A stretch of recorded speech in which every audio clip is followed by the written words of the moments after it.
చేయడానికి ముందుగా యేసుప్రభు శిష్యులు ఎంతమంది తెలుసా? వెరీ గుడ్ పిల్లలు, 12 మంది. ఈ 12 మంది కలిసి మరి కపెర్నహూము నుంచి అక్కడ మరి ఒక ప్రదేశానికి వెళ్ళడానికి వాళ్ళు సముద్రం మీద ప్రయాణం చేస్తూ ఉన్నారు.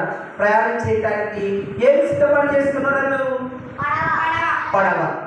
మన భాషలో అయితే పడవ అంటారు. తర్వాత ఇంగ్లీష్లో ఏమంటారు? బోట్ అంటారు. ఇంకా షిప్ అంటారు. ఇంకా ఎవరు చెప్తారు? ఓడ అంటారు. ఇంకా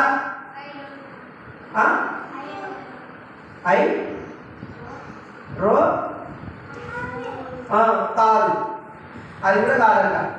అయితే యేసుప్రభు వారు 12 మంది శిష్యులు అందరూ కలిసి ఆ గలిలయ సముద్రం మీద మరి ఏంటంటే ఒక దోణిను సిద్ధపరచుకున్నారంట. ఏమంట? ఒక దోణి.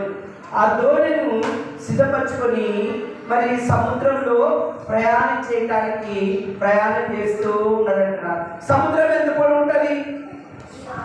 చాలా పొడవు ఉంటుంది కదా. ఎంతమంది ఉంటుంది? ఎవరైనా చూసారు సముద్రంలో దూకి? అవునా? నువ్వు చూసినావా? సముద్రంలో దూకి చూసినావా? లేదా? చాలా లోతుంటుంది, చాలా పొడవు ఉంటుంది, చాలా పెద్దగా ఉంటుంది కదా. అయితే సముద్రంలో మామూలుగా పారుతూ ఉంటుందా సముద్రం? వెరీ గుడ్ పిల్లలు, అలలు వస్తాయి కదా. అలలు వస్తాయి. అలలు ఏం చేస్తాయి? ముందరికి వెళ్తుంటాయి, మళ్ళీ బ్యాక్ వస్తుంది. గోవా ఉంటుంది, బ్యాక్ వస్తుంది. ముందుకు వెళ్తుంటుంది, ముందుకు. అయితే పిల్లలు అలాగా సముద్రంలో అలలు పుడుతూ ఉందంట. అలలు ఉన్నాయంట సముద్రంలో. అలలు వస్తున్నాయి. సముద్రంలో ఏమేమి ఉంటాయి? చేపలు,